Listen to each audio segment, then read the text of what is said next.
Live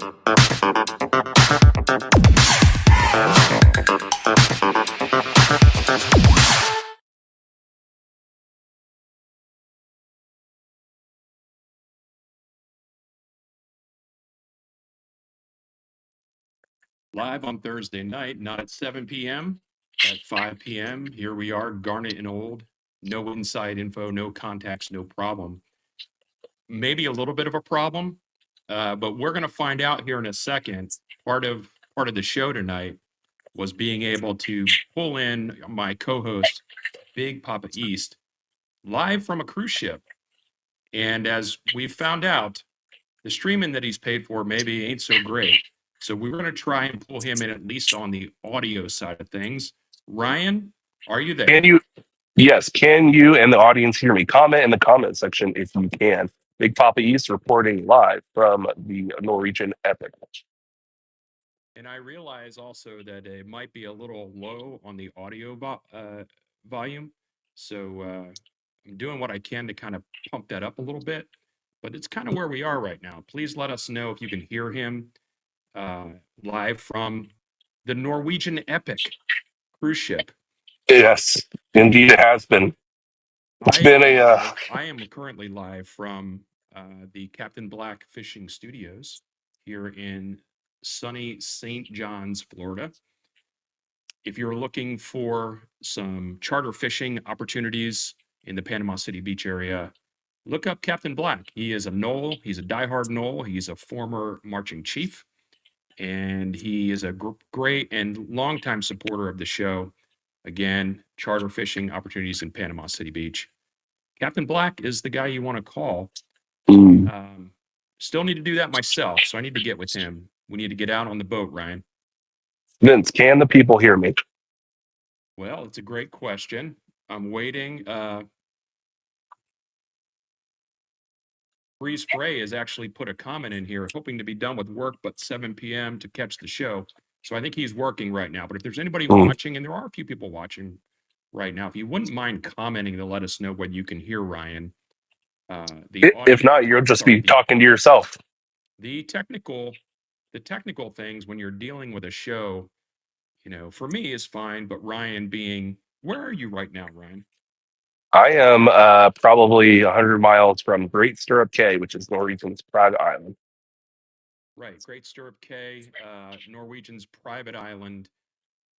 Also really close to Coco Cay, which is Royal Caribbean's private island. I think they joint own that with some other cruise lines. Ryan, we're going to get into some Florida State stuff here in a little bit, mostly about the coaching, the coaching decision that has to happen on the basketball side. But I would like people to know how your cruise has been going, because you've been looking forward to this for a long time. It's really called the Eastman Epic Family Cruise. Yeah.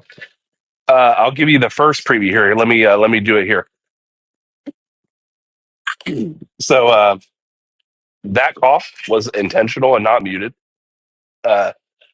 Let's just say that if all of you are listening and can hear me, you might have seen even local news reports showing that influenza A is just circulating like mad in Florida right now. And so I got on the ship day one, no problem. Now we had one of 12 people joining us on the ship. Day one had some cough and some sneeze. But we thought nothing of it. And then day two, fine, no problem. I drank heavily that day, had a party, stayed up late. And then day three, when I woke up, which was Monday, felt like a bus had hit me, and not just from a hangover, that too. But yes, a deep chested growl from deep within my chest, only to then get a text from like 3 other people in my party that are also having the same symptoms. And one by one, the dominoes fell into Tuesday. And Tuesday, I had a fever and was sweating profusely all day in my room. And so didn't do much of anything that day. And now yesterday, fever subsided. The only thing I had was severe congestion, and didn't have any drinks. And then today is the first day I started to feel like a human again. So, Vince, I know you're no stranger to not only illnesses on cruise ships, but also sandbarring and flying home from other countries that you don't usually live. Vince's wife actually had pneumonia, if I remember correctly, on a Norwegian ship that got sandbarred, and he had to fly home from the Dominican. Am I right about that? That's correct. We spent about 5 days in Puerto Plata, Mm, which, when you go to Puerto Plata and you're only there for 6 hours or whatever, it's an enjoyable time. You can enjoy yourself there. But when the ship runs aground as you're trying to leave the port and has to go back to the port because of possible damage to the ship, and then you're at that port for another 3 or 4 days because they don't want to take the ship out in case there is damage. right. Let's just say Puerto Plata isn't the most exciting place to be. The cruise line, however, did reimburse everybody for the cruise, and Hmm. they opened the bar up for everybody. So there was still a lot of fun to be had. It's just that we were Hmm. not going anywhere other than that dock, Yeah, which is industrial a lot in that dock, and then some shops. That's pretty much it. pretty much. And then your wife caught an illness, and then it just cascaded from there. But Vince, you know what? I'm gonna blue sky this thing. Saturday and Sunday, I had a great time. Today, I would say let's label it as a good time. Still dealing with some light congestion on my nose and still the chest stuff, but there's a big difference between having those symptoms and then the feeling of sickness. You know what I mean? Sure. Like yesterday and the day before, it's like those symptoms plus, but like I may never wake again. But today I don't feel that way. In fact, we're going to dinner since most of the symptoms have gone in. Our whole party has improved today. Well, that's good because I know when you texted me originally, we were having a chuckle about patient zero in the Hmm. family. Um, Yes. so hopefully that person is not feeling too much guilt for that. No, not at all. And Vince, I will say this to her fairness. I want to be fair. She is my aunt. Um, the next day after we left the port, I would say about 35% of the entire ship had a deep chested cough Oh and boy. sneezing. And it's only grown since then. In fact, you'll be in the theater and just radiating from all corners is the wet cough. And we know because one of our party did get tested uh, influenza A, and she got quarantined to her room. Now, luckily, they don't contact trace these days. They just tell them, hey, maybe it's best if you stay. But they have a balcony. Vince, if I had gotten quarantined, it's the first time I had ever booked an interior cabin, and I would have been Miserable. pissed. Yeah. Absolutely. Yeah.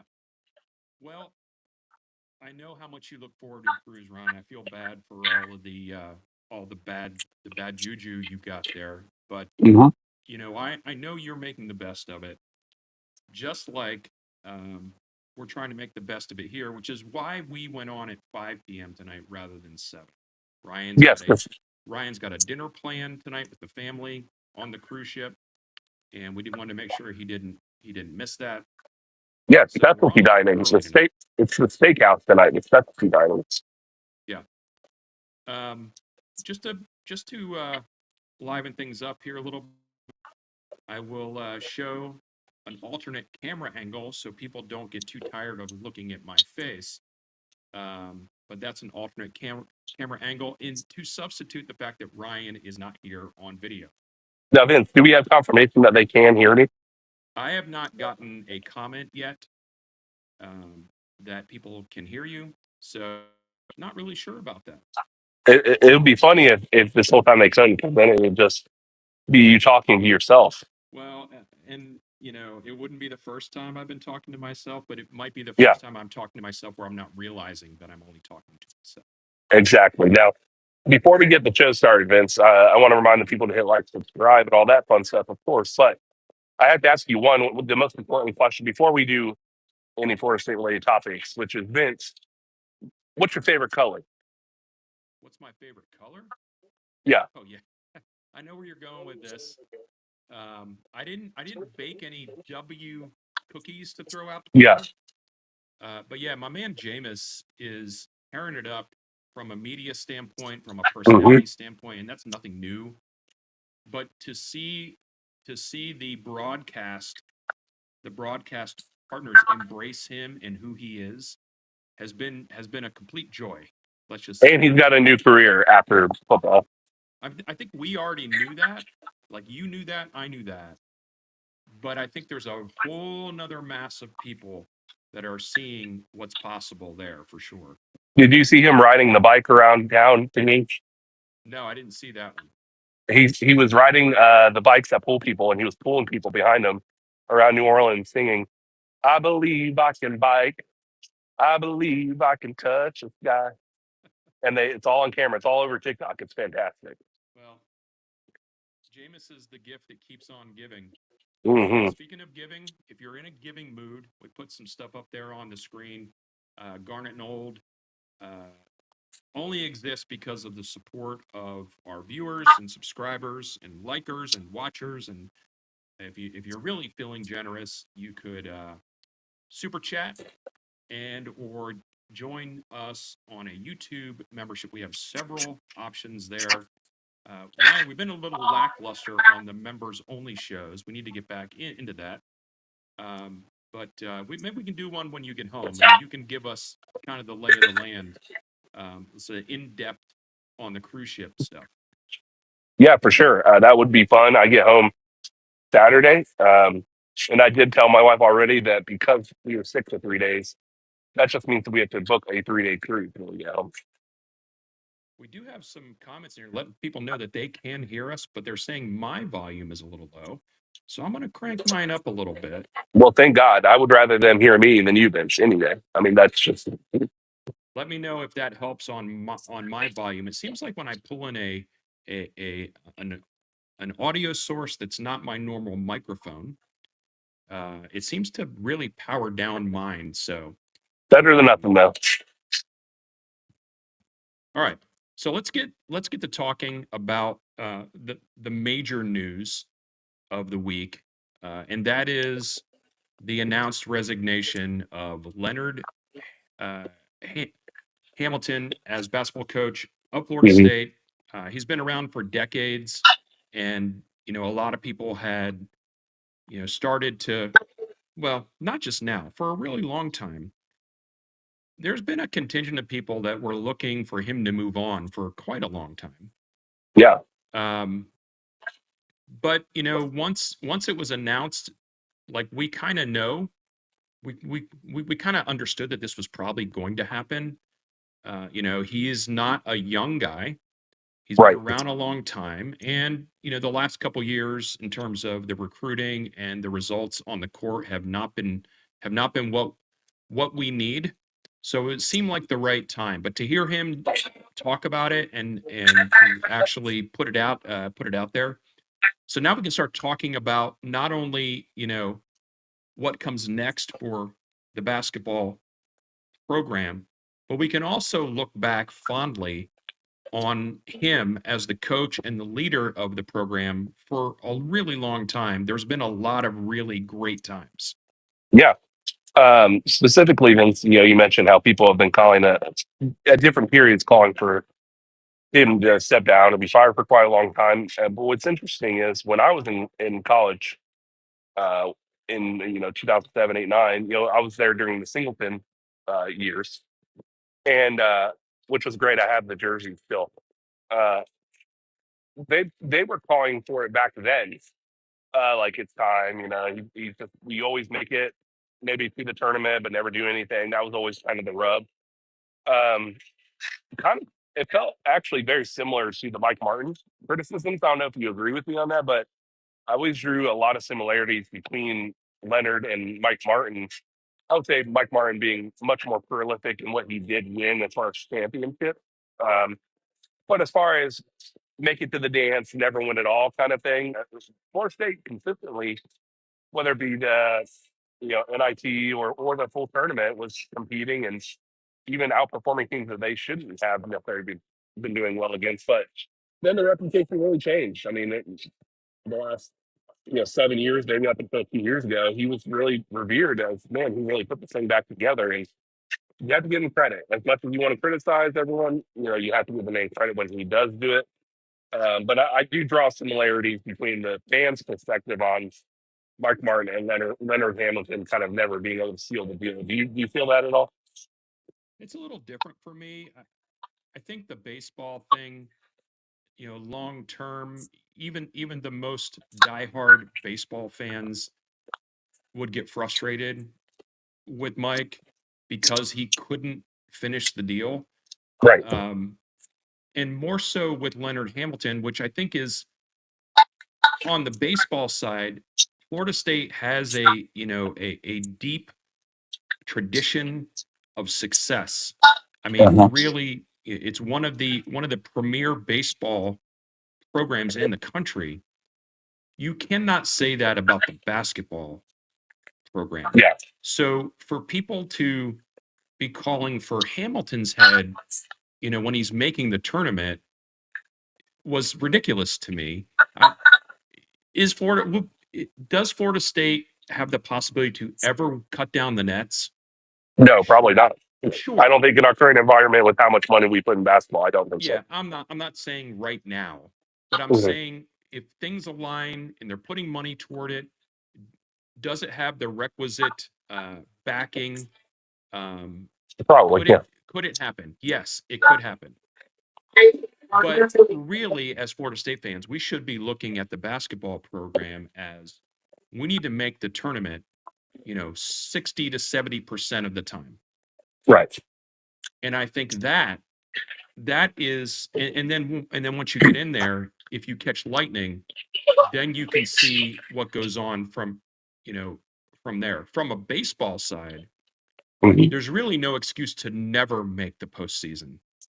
Right, unless you're doing extreme turnover like coaching changes or anything. Yeah, exactly. So I don't equate them exactly the same. But the real shame that everybody talks about, and I've heard people bring it up multiple times since he announced, what a shame the COVID year was. Yeah. Because that was a fantastic team. They were deep, they were fast, they were long, they could score, they played defense. That was a team that had a chance to win it all. And even the next year they did. What's that? Even the next year, though, they did pretty well. Right, but that team that year, I think, had the makings where if they won the title, you would look back on it and go, yeah, I could see where that team could win a title. Yeah, it wouldn't have been a fluke. And who knows where that would have propelled the program to. Yeah, for sure.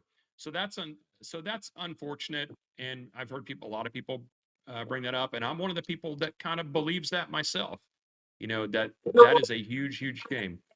Ryan, I'm going to put a graphic up on the screen right now, which are, and I don't know if you're actually watching or if you're just talking, but it's a graphic of Sam Cassell, Charlton Young, and Luke Laux, and is a comparison of their careers in terms of their coaching. Yeah. And these are the people that you're hearing the names the most of, and they're also the names that Florida State fans are going to recognize the most. Right. Are there other people that they're going to call to talk to? Absolutely, and they should. But I would be surprised, Ryan, if it's not one of these three people when it's all said and done. What do you think? Yeah, I think it's going to be Luke. Just my gut feeling about it is my concern. So beyond the coaching hire, though, and we'll get into this a little bit for a second. The talk about could there be other coaches involved to a limit, and the reason I say to a limit, a lot of these coaching names that we see are familiar for a reason because some connections or past histories and with the program. So it kind of gets you in the door.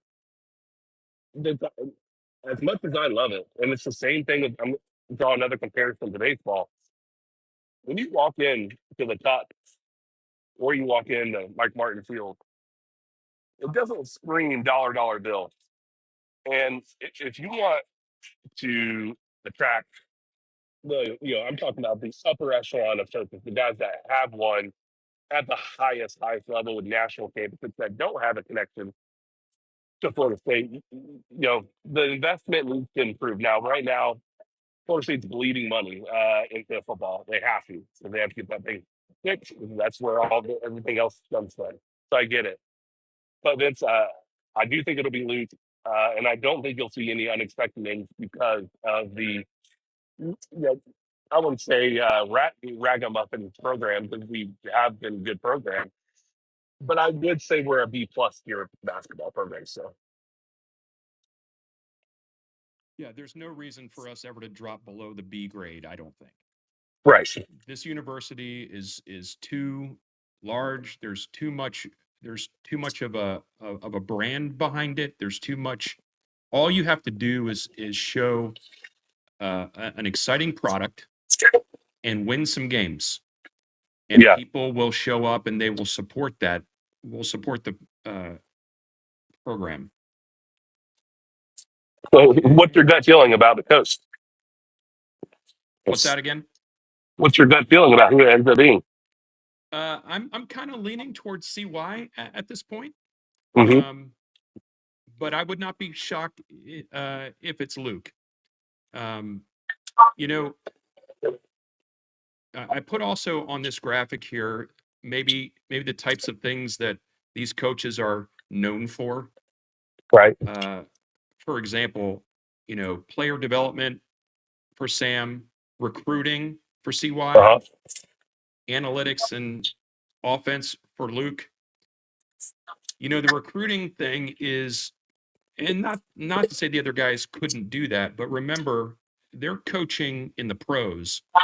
So, the recruiting life is different than it was when they were going to school. CY is in that mix. He's Right. in that mess right now. And Missouri, is having a great season. So that to me would be a more seamless transition in terms of, getting your legs under you in terms of the recruiting side, because that's one of the things that's going to have to happen immediately. The portal with the basketball is going to have to happen like immediately. So yes, and you want to get, you're going to have some new coach smell, and you're going to have some new dollars behind the new coach. And that's another thing. Any one of these guys is going to want to know what the backing is going to be like from the boosters, from the university, because each one of these guys is in a pretty good spot right now. Right. So it's gonna take the right words from the right people to get them to jump. And I think if those words are said, any one of these guys would jump because they have a love for the university. Agreed.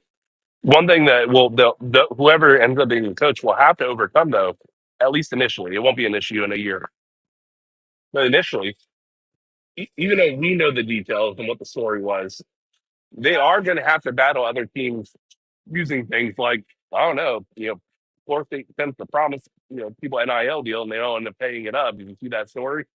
For at least a year, when the new coach comes in, they're going to have to battle against that narrative. Not that we as Noles know the difference between the rising sphere and all that kind of stuff. One's a joke, one's not a joke. We get it, but your average basketball player or fan, they don't really know that, right? So don't you think they'll have to at least contend with that at least for a year? I would think so. I mean, there is a lot of groundwork that needs to be laid. I think there's a lot of stagnation that needs to be taken care of, and it's not like Leonard's program wasn't trying to do what it needed to do. They just were kind of in a rut, so just kind of digging out of that rut. Yeah. I don't know how much we want to talk about the football coaching interviews and all that, the interviews with the new players. You got me for about another 13 minutes. That's all right. I'm going to put a poll up here for people just to get an idea on who they think the next FSU basketball coach may be or who they want. There's a couple different ways you can do the poll. You can use the link that I put in the chat. You can use the QR code, and I think there's also a way to hashtag it there. So, and supposedly now this poll should update as people vote. So while Also, that's going on, Ryan, it's the perfect opportunity for us to talk about recruiting and some other stuff.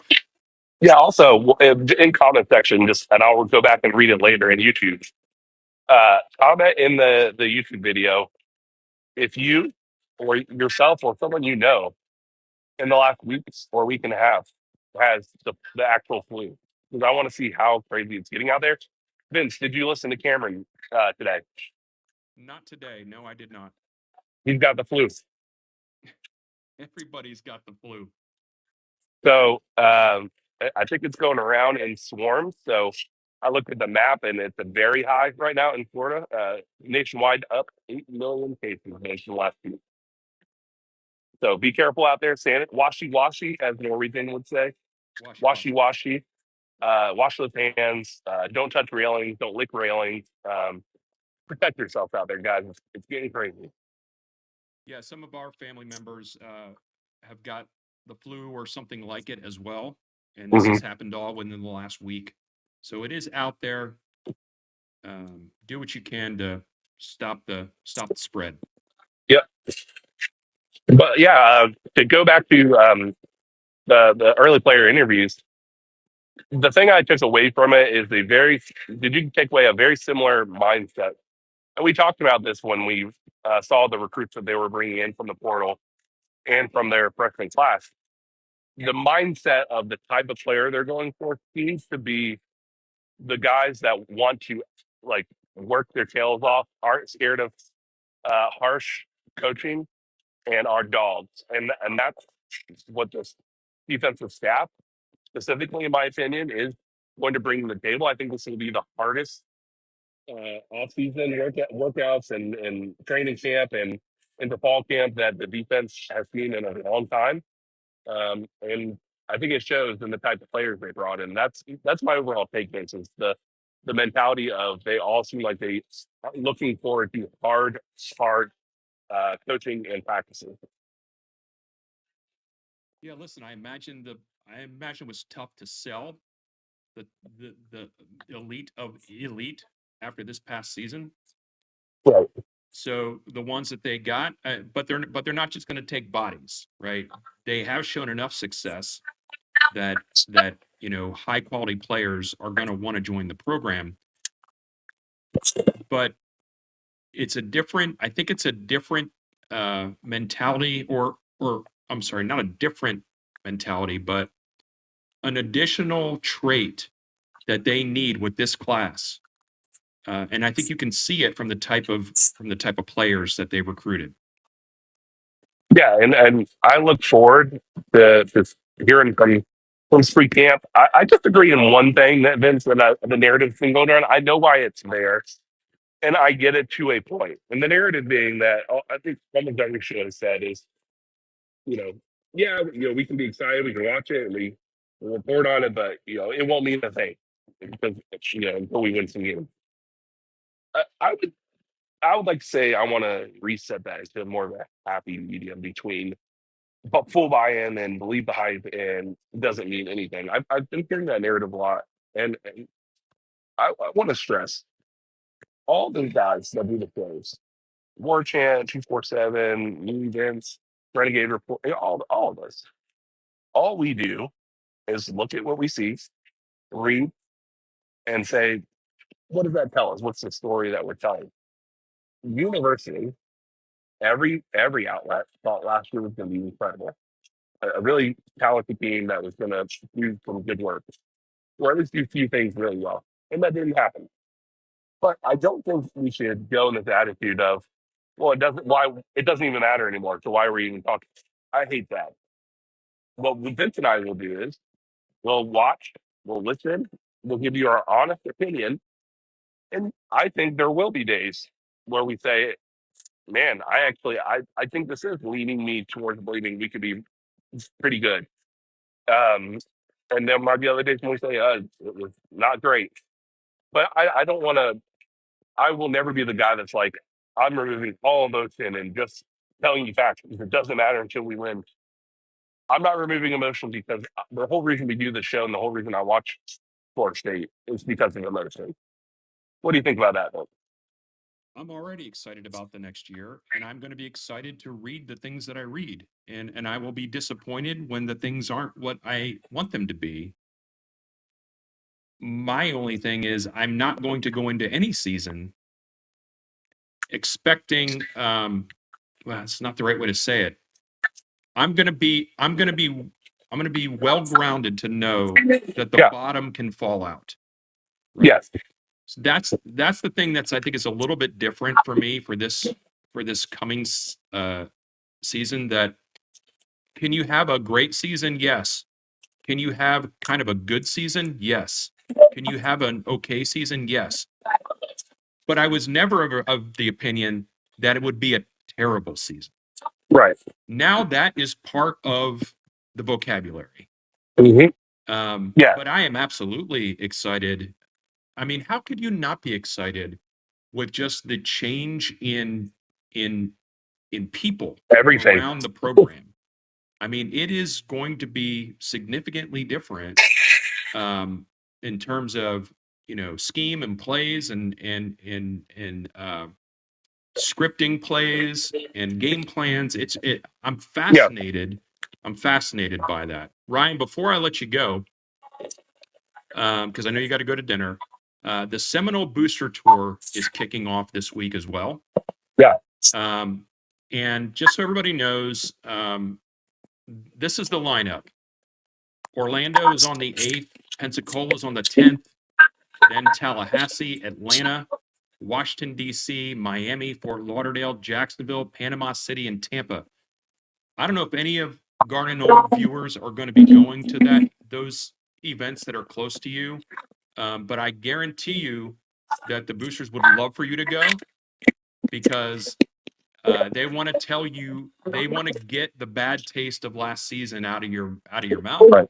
and they want to talk to you about what's next and what's coming up. And one of the things that's coming up is the Great Give as well. March 5th, I believe. March 6th, maybe. March 5th. Yeah. Great point there, Vince. And I also want to mention to those of you out there, message me on X, all of you out there, or tag me at Big Poppy East on X because I have a question for each person watching this show. I don't know if we have any pull behind camper people. The Big Poppy East this coming football season will officially have a war wagon. I'm tired of paying the hotel price in Tallahassee. They're ridiculous. And I think in the long run, it will actually save us money on the number of times we go to Tallahassee. So we're getting nothing crazy, a small pull behind, something with a bed and a small little living area. But I want to know from all of you, and I want you to tag me on X. Where's the best place in Tallahassee to park your vehicle and enjoy the campground? There's a lot of them. There's a lot of them in Gaston too.